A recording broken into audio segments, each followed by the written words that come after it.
Įpratę taip dirbti. O čia yra bėda, kad jūs įpratę, o mes keičiame jūsų įpročius neteisingus, kurie yra pakeisti 22 metų. Ir trikdote komisijų darbus. Kokiu būdu yra trikdoma? Tokiu, kad jūs keliate pretenziją.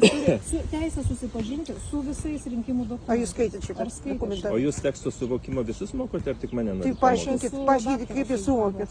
Jeigu tai kažką sako. Aš esu profesorius irgi mokslininkas. Tai labai gerai. Ir kažkaip prideda? Jokia partija. Jūs galite tik stebėti ir galite rašyti skundus. Žinot, kaip suprantat? Žiūrėkit. Jeigu norite, jūs vieną parašėt skundą, rašykit toliau. Visom partijom rašau, kad jų komisijų nariai šitaip elgesi su stebėtojais. Rinkimų kodeksas nėra jūsų išaiškinimo pareiga.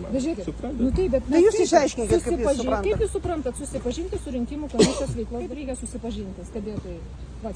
Būti savo vietoje.